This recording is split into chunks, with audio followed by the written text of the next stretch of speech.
2 phone calls, 18 months apart. The first one nearly destroyed her. The second one changed everything. When Caitlin Clark picked up that call in early 2025, she already knew what was coming. The voice on the other end confirmed what her dominant training camp performance had made inevitable. She was officially on the Team USA roster for the 2026 FIBA World Cup qualifying tournament. Her senior national team debut was happening. But here's what makes this moment hit differently. That same organization had crushed her dreams just 18 months earlier. They had looked at the most electrifying player in women's basketball history and said thanks but no thanks. They picked a 42-year-old veteran instead. They chose an injured player who could barely stay on the court. And what did Clark do with that rejection? She disappeared from the spotlight during a brutal injury-plagued season. She went silent while everyone wondered if she would ever reach her potential. What happened during those dark months will change how you see her entire career. Because what she revealed after making this roster exposes exactly how that Olympic snub fueled the most dramatic comeback in women's basketball history. The date was June 8, 2024. Caitlin Clark was in the middle of something nobody had ever witnessed before. Her rookie season had already shattered 62 WNBA records. Attendance figures had exploded at every arena she visited. Television ratings had skyrocketed in ways that made network executives question everything they thought they knew about women's basketball. She had just dropped 30 points with 7 three-pointers against Washington in a performance that reminded everyone why she was the most talked-about athlete in America. The call from USA Basketball should have been a formality, a quick conversation confirming what everyone already assumed. Caitlin Clark was going to the Paris Olympics. Instead, she learned that Diana Taurasi would take her spot on the Olympic roster. Taurasi was 42 years old. She had 5 Olympic gold medals already hanging around her neck. The official reasoning centered on experience and veteran leadership. But insiders knew the real story ran much deeper than any press release could capture. The selection committee had also chosen Chelsea Gray despite her ongoing foot injury that kept her sidelined for multiple games leading up to the Olympics. Gray could barely practice with the team. Her availability for actual competition remained uncertain. Yet somehow, she earned a roster spot over the player who had single-handedly transformed women's basketball into must-see television. Reports suggested that Clark hadn't participated in many Team USA off-season functions prior to the selection process. The old guard apparently valued those political appearances more than on-court dominance. The message became painfully clear. Showing up to organizational events mattered more than revolutionizing an entire sport. Social media erupted within minutes of the roster announcement. Fans posted side-by-side statistics showing Clark's numbers absolutely demolishing several players who made the team. The hashtag demanding her inclusion trended for 3 straight days. Sports talk shows dedicated entire segments to questioning whether USA Basketball had lost touch with reality. ESPN's viewership for Olympic women's basketball discussions dropped dramatically once fans realized Clark wouldn't be competing in Paris. The casual audience that had discovered women's basketball, specifically, because of her had no reason to tune in anymore. USA Basketball had essentially told millions of new fans that their favorite player wasn't good enough. Former players and analysts didn't hold back their criticism. One prominent commentator called the decision outright stupid. Another questioned the idiocy of passing on someone who had taken attendance from 4,000 to 17,000 at arenas across the country. The consensus among those who understood marketing and modern sports was unanimous. This was a catastrophic mistake. Clark handled the public fallout with remarkable grace. She told reporters that everything was fine. She said she would make the team next time. She refused to criticize the selection committee or question their judgment publicly. But behind that composed exterior, something much more intense was brewing. Her head coach at the time shared a revealing story about the night Clark learned the news. They had just landed back in Indianapolis from Washington after that incredible 30-point performance. As they walked off the plane together around 1 a.m, Clark couldn't hide her disappointment. But what struck her coach wasn't the sadness. It was the energy. Clark was so fired up that she could have gone straight to the gym and practiced at that moment. Her coach later described it perfectly. They had woken a monster. That rejection planted something far deeper than disappointment in Clark's competitive spirit. The selection committee had prioritized maintaining relationships with established players over embracing what Clark represented for the sport's future. They had chosen tradition over transformation. They had picked politics over potential, and they had absolutely no idea what they had just unleashed. Every criticism about her not being ready for international competition registered in her mind. Every social media post questioning whether USA basketball had made the right call got stored away for future motivation. The rejection cut especially deep, because it came after she had already changed how people viewed women's basketball in just one single season. Behind closed doors, the decision reflected institutional thinking that had kept women's basketball as a niche sport for decades. The same mentality that resisted change and protected veteran status over emerging talent. The same approach that valued hierarchy over innovation. Clark had just experienced it firsthand, but that Olympic rejection established the foundation for everything that would follow. Every day she spent away from the spotlight after that call, she was building toward something. A comeback that would force USA basketball to acknowledge what they had missed.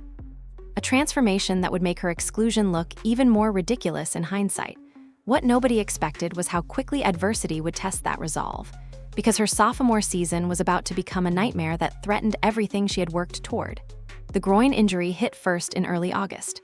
Clark felt the sharp pain during what should have been a routine practice drill.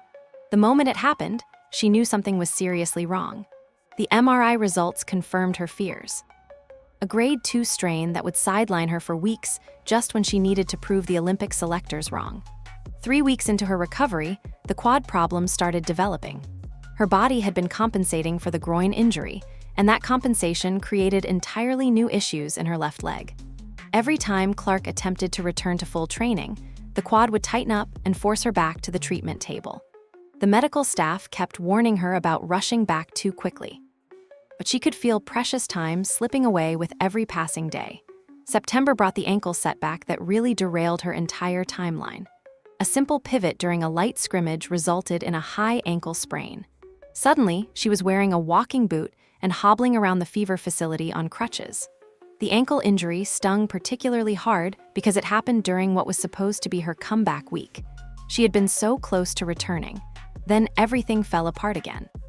Clark watched other WNBA players dominate headlines while she sat on the sidelines unable to contribute.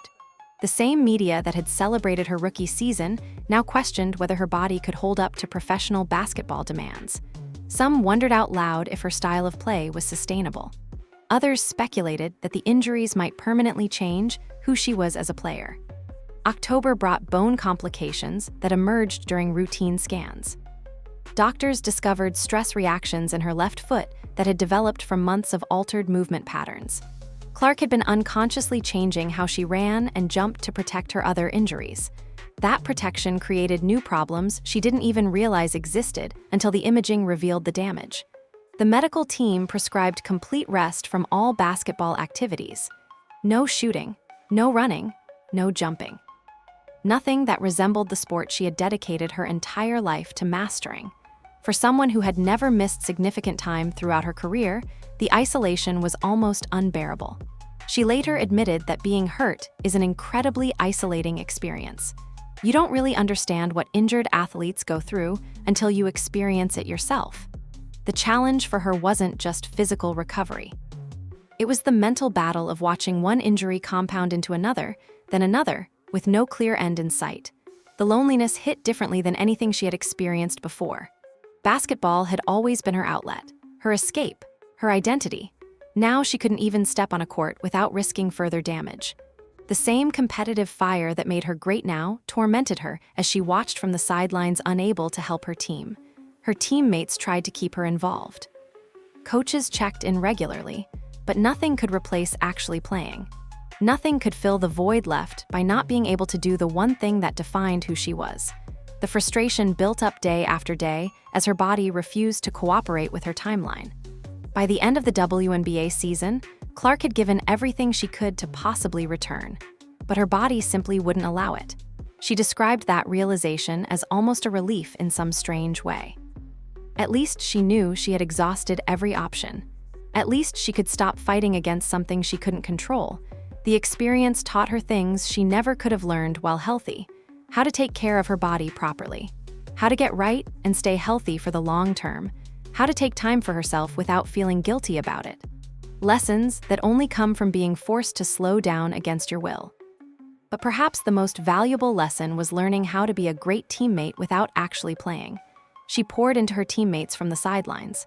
She studied their games and offered insights. She became the first person to text anyone who got injured, checking on them and offering support from someone who truly understood. The isolation transformed into something unexpected. Instead of destroying her, it gave her perspective she never had before. She understood now what her teammates went through when they faced adversity. She developed empathy that would make her a better leader when she finally returned to the court. That forced break gave Clark something she had never experienced as an elite athlete: time to think without the pressure of immediate games demanding her attention. Time to study film for hours without rushing to the next practice. Time to analyze international basketball tactics and learn how European teams move the ball differently. She dissected her own game and identified areas where she could improve her decision-making and shot selection. The player who emerged from those dark months would be fundamentally different from the one who entered them. Because while her body was healing, her mind was evolving into something far more dangerous for future opponents. The rehabilitation process rebuilt far more than just her injured body. Working with trainers who specialized in biomechanics, Clark completely overhauled the movement patterns that had contributed to her cascade of injuries. Every imbalance got addressed. Every compensation got corrected. Every weakness got strengthened until her foundation was more solid than ever before. She focused on muscles she had never prioritized throughout her basketball career. Small stabilizers that don't show up in highlight reels, but determine whether an athlete can sustain elite performance over years instead of just seasons. The unglamorous work that separates players who burn out early from those who dominate for decades. Every exercise was designed with international competition in mind. The physical demands of playing against aggressive European defenses require a different kind of durability than the WNBA regular season. Clark's training programs specifically prepared her body for the contact and pace she would face representing her country on the global stage. The trainers rebuilt her from the ground up. They analyzed slow-motion footage of her movements before the injuries and compared them to how she moved afterward. They identified exactly where her mechanics had broken down and created protocols to restore proper function while building additional resilience. Training alone in empty gyms created an intensity of focus that team practices never allowed. Clark spent countless hours working on her footwork without any distractions. Her release point got refined through thousands of repetitions with nobody watching. The isolation from competition allowed her to experiment with techniques that would have been too risky during important games. She developed new passing angles that would later terrorize defenders who thought they had her figured out. Her offhand finishing improved dramatically through dedicated practice sessions that targeted that specific weakness. The player who entered those empty gyms was already great. The player who emerged from them was operating on an entirely different level. Film study became an obsession during the months away from playing. Clark watched more basketball than she had ever consumed before. International games from leagues most American fans had never heard of. European championship footage that revealed different philosophies about spacing and ball movement. Anything that could give her an edge when she finally returned to competition. She analyzed how teams defended pick and rolls differently across various leagues. She studied how the best international point guards manipulated defenders with their eyes and body language. She learned how European coaches structured offensive systems that kept the ball moving constantly. Every film session added new concepts to her basketball vocabulary. Her own game got dissected with brutal honesty. Clark watched her rookie season highlights alongside her struggles and mistakes. She identified patterns in her decision-making that led to turnovers. She recognized situations where better shot selection could have improved her efficiency. The time away allowed her to be a student of her own game in ways that active seasons never permit. The mental transformation that accompanied the physical work might have been even more significant. Clark had always competed with emotion and fire. Now, She was developing the cold analytical approach that elite performers need to maintain consistency under pressure. She was learning to channel that competitive intensity more effectively. Forced reflection brought clarity about what she actually wanted from her basketball career. The Olympic rejection had stung so deeply because it challenged her identity as someone destined for greatness. The injuries had stripped away her ability to prove herself through performance. What remained was a deeper understanding of her own motivations. She wasn't just playing to break records or attract attention anymore. She was playing to build something lasting for women's basketball, to prove that her style of play could succeed at every level, to show that the people who doubted her had made a mistake they would regret for years. The purpose had crystallized during those dark months away from the spotlight. By the time USA Basketball's medical staff cleared Clark for full contact in December, their evaluation confirmed what she already knew. The months of targeted rehabilitation had made her stronger and more complete than before the injuries ever happened. The adversity had forged exactly the type of competitor who could dominate international basketball. She had essentially used the time everyone thought was lost to become a more dangerous player than she had been during her record-breaking rookie season. The injuries that should have set her back had instead accelerated her development in ways that healthy seasons never could have accomplished. The basketball world was about to see the results of all that invisible work. Duke University's training camp would reveal whether Clark's rebuild had actually worked or whether the hype exceeded reality. The evaluation would determine if she had truly transformed or if the injuries had taken something from her that couldn't be recovered. But Clark already knew the answer. She had spent months preparing for this exact moment. Every drill she completed alone in those empty gyms was building toward what came next. Every film session was preparation for proving herself against elite competition one more time. The monster that had awakened after the Olympic snub was finally ready to emerge. Duke University's basketball facilities buzzed with anticipation on December 12th. The Team USA training camp represented Clark's first official basketball event since her injury recovery began months earlier. Cameras followed her every step as she walked into the gym where she would either resurrect her national team dreams or watch them crumble completely. Managing director Sue Bird positioned herself courtside with a clipboard full of evaluation notes.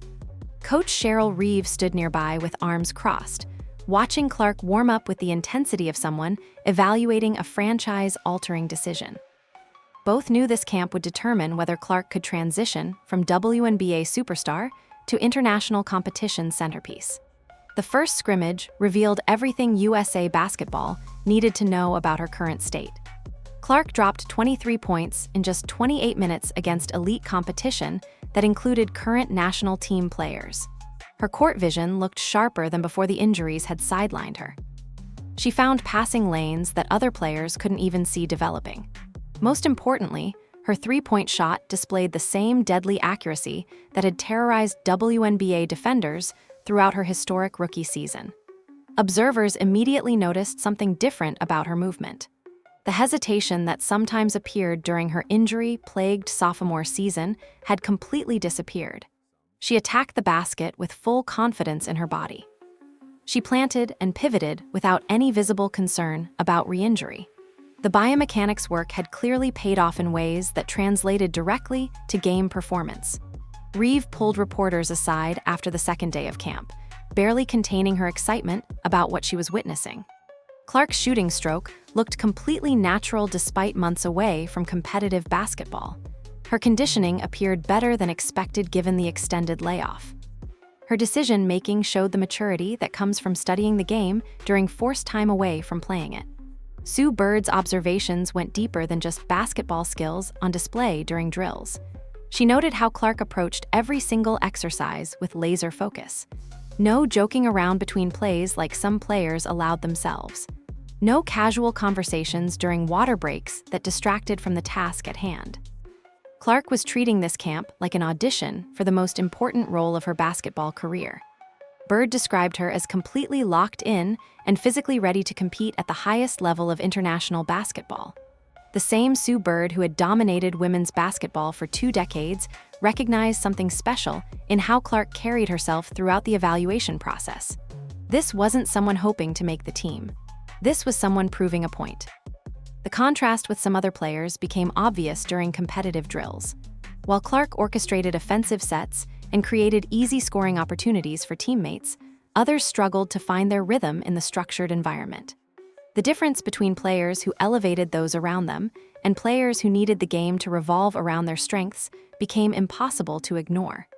Clark's passing ability stood out as perhaps her most valuable attribute for international competition. She delivered the ball to teammates in positions where they could score without needing to create anything for themselves. The spacing and ball movement she generated made everyone around her look better. That skill translates perfectly to how USA basketball wants to play moving forward. Camp observers noted how some players showed frustration during scrimmages when plays didn't develop around their individual strengths.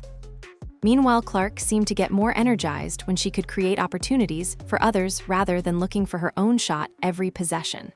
The leadership qualities that had made her special at Iowa were now on full display in the national team environment. On the final day of camp, Clark faced the question everyone wanted answered directly.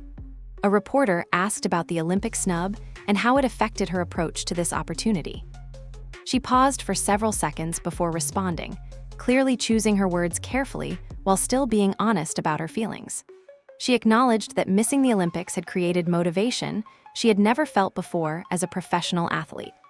The rejection forced her to evaluate what she really wanted from her basketball career at the deepest level. It challenged assumptions she had made about her path and forced her to confront whether she was truly doing everything possible to reach her potential. Clark explained that the months of rehabilitation gave her time to develop a vision for how Team USA could play a faster, more entertaining style that would attract global audiences. She wanted to prove that her brand of basketball could win at the international level while simultaneously making the sport more popular worldwide. Those twin goals had crystallized during her time away. The performance left selectors with what multiple sources described as an easy decision about the 2026 roster construction. Clark had removed all doubt about her readiness for international competition. She had demonstrated that the injuries hadn't diminished her abilities in any meaningful way. She had proven that the time away from basketball had made her more dangerous rather than less. USA Basketball announced the roster shortly afterward, and Clark's name appeared exactly where everyone now expected it. The journey from Olympic reject to Team USA leader was nearly complete.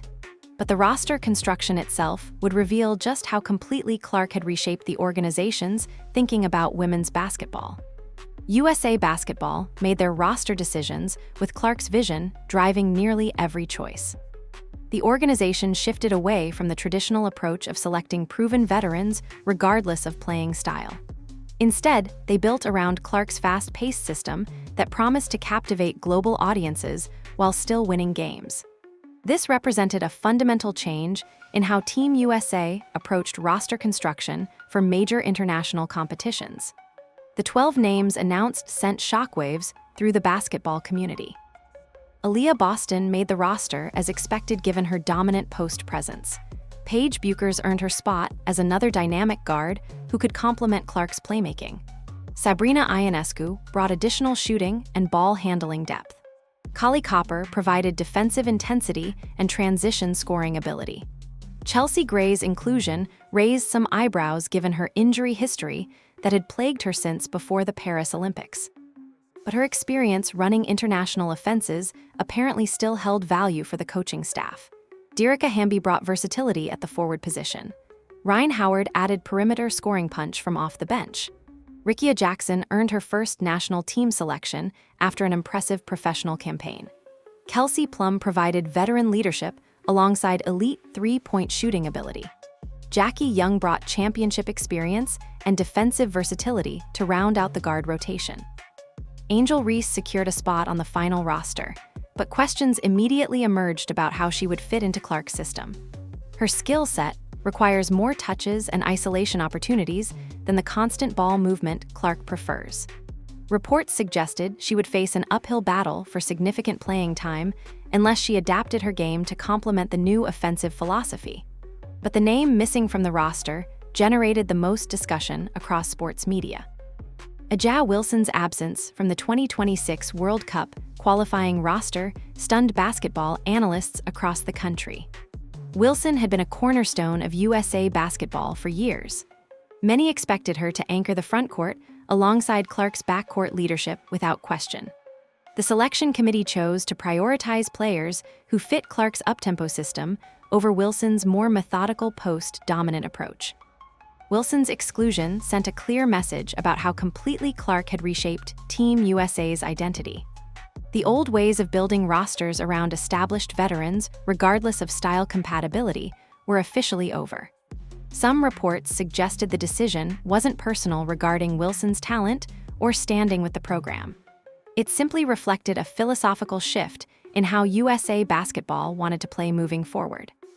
The organization had apparently learned from the Paris Olympics backlash that fans wanted to see exciting basketball, not just winning basketball. Clark's global appeal influenced these roster decisions more than any political considerations or veteran preferences that dominated previous selection cycles. USA basketball executives recognized that her star power could transform women's basketball into a genuine worldwide phenomenon if given the proper platform and supporting cast. Television ratings and social media engagement numbers from Clark's WNBA career proved that her presence alone could double or triple audience interest in Team USA games. The marketing department was finally being heard in roster construction meetings, where basketball operations had traditionally held complete control. Coach Reeve made it clear through various channels that playing time would depend entirely on how well players adapted to Clark's system, rather than individual accolades or past national team performance. The message was unmistakable. This roster existed to maximize Clark's impact on both winning and growing the sport globally. The depth chart showed Clark surrounded by complementary players who excelled at moving without the ball and creating spacing for her penetration. Shooters who could punish defenses for collapsing on her drives. Finishers who could convert the opportunities her passing created. Defenders who could get stops and trigger the transition game she preferred. This wasn't the collection of individual stars assembled regardless of fit that characterized previous Olympic rosters. This was a team constructed with specific offensive and defensive principles in mind. And those principles flowed directly from Clark's basketball philosophy, developed during all those months of film study and reflection. The strategic identity had shifted toward up-tempo basketball, emphasizing spacing and ball movement over traditional post-up plays. Clark's presence allowed the team to push pace after defensive rebounds and create transition scoring opportunities that weren't possible with previous roster constructions built around half-court execution. Some veteran observers worried that abandoning proven formulas could backfire against experienced international competition. Others celebrated the fresh approach as exactly what USA basketball needed to maintain global dominance while attracting new audiences. The debate would continue until actual games revealed whether the gamble paid off. What couldn't be debated was the magnitude of the organizational shift Clark had inspired. From being rejected for an Olympic roster to having the next roster built around her in less than 2 years. From being told she needed more experience to being treated as the centerpiece around which everything else revolved. The March Games in Puerto Rico would reveal whether this new construction could actually perform under international pressure. The March 11th through 17th schedule in Puerto Rico will showcase Clark's senior national team debut against 5 distinct opponents with varying styles and challenges. Team USA opens against Senegal on March 11th in what should be a comfortable introduction to international competition for the roster's newer members. Puerto Rico provides the second test on March 13th with home crowd advantage, adding an intensity factor that friendly scrimmages can't replicate. The host nation will bring maximum energy and effort against the Americans on their own floor. Clark will experience what it feels like to be the villain in an arena for the first time in her national team career. Italy offers the third challenge on March 14th with European basketball sophistication that differs dramatically from what Clark faced in college or the WNBA. Italian teams typically emphasize disciplined defensive rotations and patient offensive execution. They won't give up easy baskets or lose composure against American athleticism. New Zealand challenges the squad on March 16th, bringing a physical style that tests durability and toughness. The Tall Ferns have historically competed hard against more talented opponents through effort and aggression. Clark will need to handle contact and maintain her composure against defenders who won't back down. Spain provides the tournament's final test on March 17th and likely represents the most formidable opponent on the schedule. Spanish basketball has produced elite talent for decades, and their women's program consistently performs well in international competition. They understand how to game plan against American stars and execute strategies designed to frustrate dominant players. Clark's court vision will unlock scoring opportunities for teammates who have never played alongside someone with her passing ability and creativity. Aaliyah Boston's pick and roll finishing should benefit enormously from Clark's precision timing on pocket passes. The chemistry between them could become a devastating weapon that opponents struggle to contain. Paige Buchers will get cleaner looks from three-point range as Clark's penetration collapses defenses and creates kickout opportunities. Having two elite guards who can both score and facilitate presence match up nightmares for opposing coaches trying to allocate defensive resources effectively. Sabrina Ionescu adds another layer of playmaking that allows Clark to play off the ball occasionally rather than carrying the entire offensive burden every possession. The spacing created by having multiple shooters should open driving lanes that lead to either layups or assists depending on how defenses react. The entire offensive system will flow through Clark's ability to see plays develop before they actually happen. Her anticipation and timing on passes create advantages that compound throughout games as defenders become increasingly uncertain about their positioning and responsibilities. Kelsey Plum provides instant offense off the bench when Clark needs rest or foul trouble forces adjustments. The depth chart allows Coach Reeve to maintain offensive firepower even with different combinations on the floor. No lineup should experience significant drop-off in scoring potential. Defensively, the roster construction emphasizes versatility and switchability that can handle various international offensive actions. Collie Copper can guard multiple positions and disrupt opposing ball handlers. Jackie Young brings championship-tested defensive instincts to high-leverage moments. The question marks center on how players with limited international experience handle adjustment periods against unfamiliar opponents. FIBA rules differ slightly from WNBA regulations in ways that can affect timing and rhythm early in tournaments. The qualifying format doesn't allow much time to figure things out before games actually matter. Clark's leadership will be tested in moments when things aren't going smoothly. International competition produces adversity that exposes whether teams have genuine chemistry or just individual talent assembled together. How she responds to runs by opponents and keeps teammates engaged will reveal her readiness for even bigger stages. The tempo USA basketball wants to play requires disciplined execution and conditioning that sustains intensity throughout games and across consecutive days of competition. Puerto Rico's schedule includes quick turnarounds that test depth and recovery protocols. This tournament will reveal whether the roster construction actually supports the playing style the organization has committed to implementing. Success in Puerto Rico validates everything USA basketball has invested in this new direction. It proves that building around Clark's vision produces results rather than just excitement. It justifies the difficult decisions that left accomplished veterans off the roster in favor of fit and future potential. Anything less than dominant performances raises uncomfortable questions about whether the organization overcorrected from the Paris Olympics controversy. Critics who preferred the traditional veteran-heavy approach would gain ammunition to question the wholesale philosophical shift centered on one player. The stakes extend beyond qualifying for the actual World Cup tournament happening later.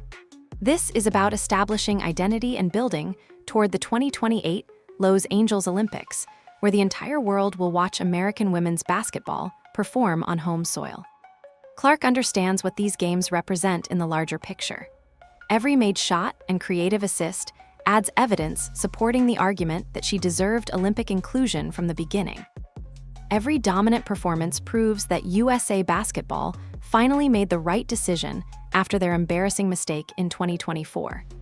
The opportunity to play for her country has finally arrived after being denied so painfully. Clark's path from Olympic rejection to Team USA leader shows how the best athletes turn devastating setbacks into fuel for unprecedented greatness. That June phone call that crushed her dreams became the foundation for everything she accomplished during her injury recovery and dominant training camp performance. What looked like the worst moment of her career actually created conditions for the best version of herself to emerge. The transformation required losing everything first. Her Olympic dreams disappeared with one roster announcement. Her physical health deteriorated through a cascade of injuries. Her sophomore season became defined by what she couldn't do rather than her usual dominance. She had to be completely stripped down before she could be rebuilt stronger. That process of destruction and reconstruction created someone different than the player who entered it. The Caitlin Clark, who will represent USA basketball in Puerto Rico, has depths that didn't exist during her record-breaking rookie season. She understands adversity at a visceral level now. She knows what it feels like when your body and the powers that be both work against you simultaneously. The experience forged mental toughness that can't be developed any other way. All the natural talent in the world doesn't prepare you for extended periods of helplessness and doubt. Only living through those moments and emerging on the other side builds genuine resilience that holds up under pressure. Her journey sends a powerful message to young athletes watching women's basketball develop. Rejection doesn't have to be permanent. Setbacks can become setups for greater achievements. The same forces that try to hold you back can become motivation that propels you forward faster than you ever would have moved without opposition. USA Basketball's organizational learning represents another significant element of this story. The backlash from the Paris Olympics roster decision apparently penetrated deeply enough to change how the selection committee approaches future choices. Whether they admit it publicly or not, Clark's exclusion forced them to reconsider priorities that had governed roster construction for generations. The willingness to build the 2026 roster around her vision, rather than forcing her to conform to established veterans, represents a genuine philosophical shift. Organizations typically resist change, even when evidence overwhelmingly supports it. The fact that USA Basketball moved this dramatically in less than 2 years suggests the Paris controversy created real internal pressure. Some observers wonder whether the shift went too far in the opposite direction. Building entirely around one player creates dependency that could become problematic if injuries or other circumstances remove her from the equation. The balance between empowering stars and maintaining organizational depth requires constant calibration. But for now, the approach validates Clark's belief that her style of basketball can succeed at every level of competition. The fast pace and constant ball movement she prefers aren't just entertaining. They represent a legitimate strategic approach that can win championships while attracting massive audiences.